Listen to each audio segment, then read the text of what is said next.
Pesantren Takaran, Jawa Timur, Indonesia. Saksi bisu kekajian dan pemberontakan PKI 18 September 1948. Ratusan orang dijagal dan dimasukkan ke dalam sumur tua yang ada di tengah perkebunan tebu sewaktu pemberontakan. Perkebunan tebu sewaktu pemberontakan PKI Madiun pada September 1948 anehnya malah terlihat dilupakan atau dianggap tak penting. Perkebunan tebu tampak mengering mengiringi sengatan suhu yang dibuat matahari di sekitar wilayah Takaran, Kabupaten Magetan, Jawa Timur, Indonesia. Di dashboard mobil tercatat suhu di luar ruangan mencapai 40 derajat Celcius. Udara terasa mengepul, seolah tanpa oksigen. Angin perdesaan yang lajimnya sejuk terasa seperti sangatan bara. Di sebuah warung tikungan jalan yang letaknya di samping pabrik gula Rejosari, Kecamatan Kwedan, Magetan, beberapa orang lelaki tampak duduk meriung sebuah warung di seberang jalan. Tampak sebuah tugu yang di puncaknya terpacak patung burung Garuda Pancasila terbang. Saat itu beberapa orang datang berkunjung ke monumen.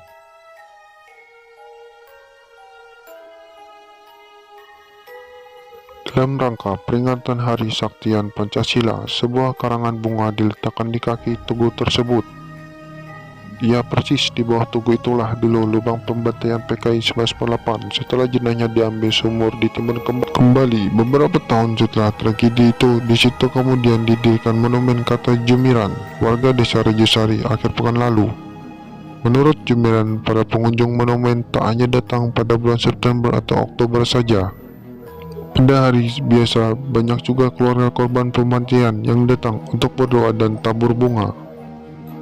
Mereka datang dari jauh, dari luar Magetan. Kadang ada juga yang menyelenggarakan tahlilan di situ.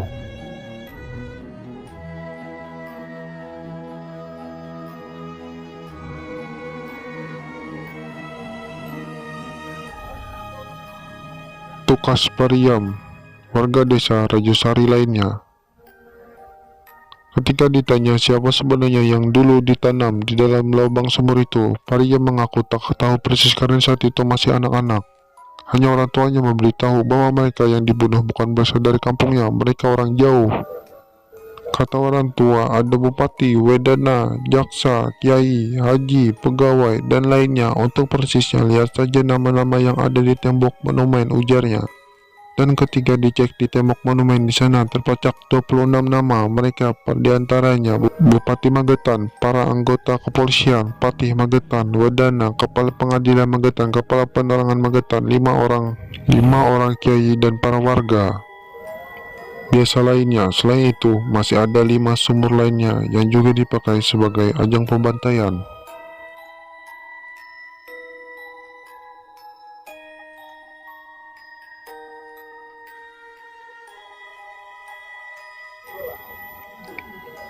Bila dijumlahkan, seluruh korban pembantaian tercatat ada 114 orang.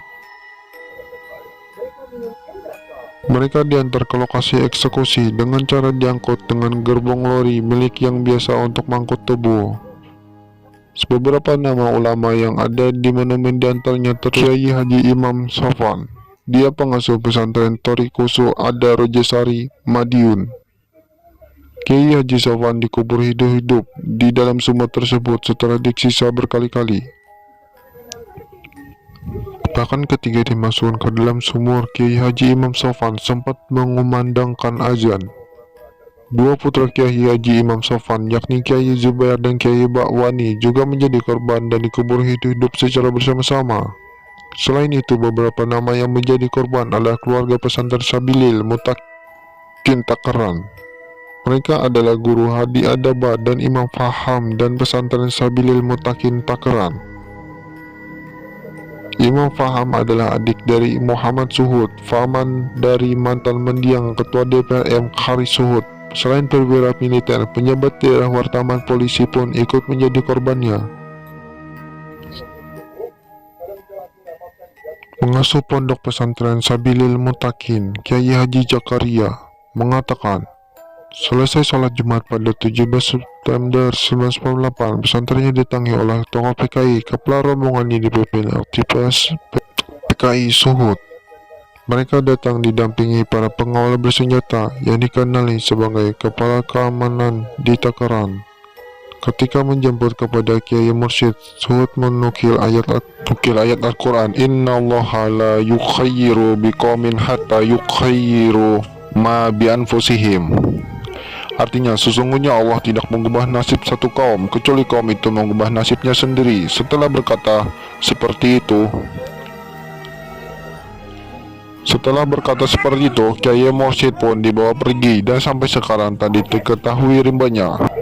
Kata Jakaria Seraya mengaku bahwa peristiwa itu dan siapa saja orangnya hingga sekarang masih diingatnya dengan baik. Jakaria menceritakan tak cukup menyerbu pesantren PSM Takaran. Pada saat itu banyak pesantren lain yang ada di sekitar Madiun dan Magetan yang juga didatangi gerombolan massa PKI. Pimpinan musuh itu, salah satu di antara yang diserbu itu adalah pesantren Taglerejo, sebuah pesantren tua yang ada tak jauh dari wilayah Takaran. Ketika masa PKI sampai di pesantren Taglerejo itu, pengasuh pondok Kiai Haji Imam Mulyo ditangkap dan dilempari beberapa granat.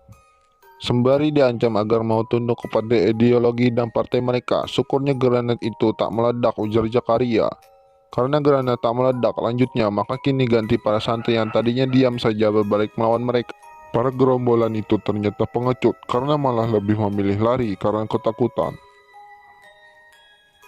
Mbah Kiai pesantren Taglerejo akhirnya bisa lolos dari penculikan, ungkap Jakaria. Dia kemudian menerangkan bila masa yang menyerbu pesantren itu berpakaian hitam, bersenjata, dan berikat kepala merah.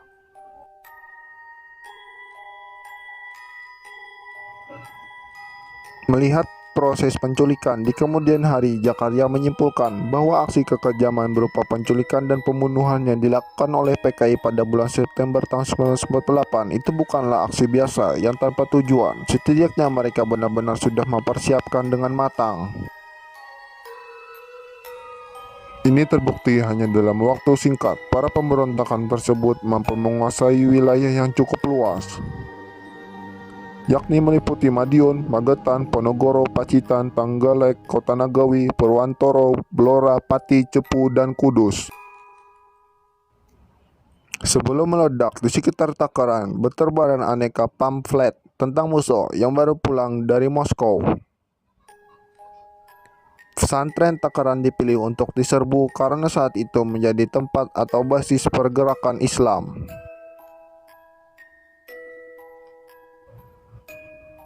Kiai Mursyid mau diajak berunding karena sudah tahu pesantrennya terancam akan dibakar, tegas Jakaria. Tak hanya menyapu daerah di timur Gunung Lawu, aksi PKI di tahun 1948 juga memakan wilayah barat seperti Klaten, Jawa Tengah, Indonesia, dan kota Solo, Jawa Tengah.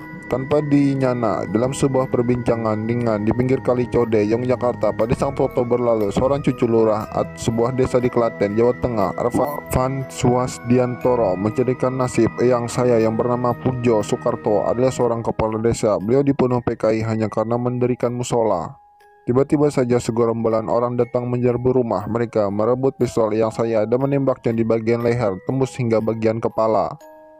Ibu saya yang saat itu masih berusia sekitar 6 tahun menyaksikan langsung peristiwa itu, kata Arfan. Arfan mengatakan kisah pembunuhan sang kakak memang telah diceritakan kepada semua saudaranya. Dan ibunya pun berpesan agar peristiwa itu dijadikan pelajaran bahwa pada saat itu memang telah ada ideologi yang tidak menghargai kepercayaan orang beragama. Terkait peristiwa pemberontakan PKI di Madiun, peminat sejarah Batara Hutagalung mengatakan tampak ada kaitan antara peristiwa pemberontakan itu dengan aksi penyerangan Belanda ke Yogyakarta. Padahal ini masuk akal karena salah satu pemimpin pemberontakan, Amir Syarifuddin, pada zaman Jepang sempat menjalin kerjasama untuk gerakan pahlawan bawah tanah semasa penjajahan Jepang. Bila melihat fakta lain, saya pun melihat pemberontakan PKI Madiun merupakan sebuah bagian dari persiapan Belanda ketika hendak melakukan serangan militer besar-besaran ke Indonesia pada Desember 1948. PB Simatupang menyebut indikasi ini setelah melihat kepulangan musuh ke Indonesia dari Moskow yang melalui Belanda pada Agustus 1948. Jadi disitulah kemungkinan musuh ditunggangi kepentingan Belanda, kata Batara. Kemudian, apakah masih banyak yang pihak Sudi mendengarkan kisah pembantaian PKI Madiun di tahun 1948 itu? Atau jangan-jangan malah dianggap sebagai dongeng yang senyap karena sudah dianggap dongeng oleh mereka yang kerap mengklaim diri sebagai pejuang HAM? Zakaria lebih lanjut mengatakan sejarah telah mencatat perilaku masa PKI yang menculik satu demi satu pimpinan pesantren yang dianggap musuh. Yel-yel PKI adalah pondok bobrok, langgar bubar, santri mati. Menurutnya aksi goyang PKI seperti itu memang berhasil melumpuhkan sejumlah pesantren di Magetan. Salah satu pesantren incaran PKI adalah Takaran. Pesantren ini secara geografis sangat dekat dengan Gorang Gareng, Magetan, sehingga dapat dikatakan bahwa pesantren Takaran adalah rangkaian pembantaian PKI yang terjadi di Gorang Gareng. Pesantren Takaran atau dikenal dengan Pesantren Sabilil Mutakin dipimpin oleh Kiai Imam Mursyid Mutakin yang masih berumur 28 tahun.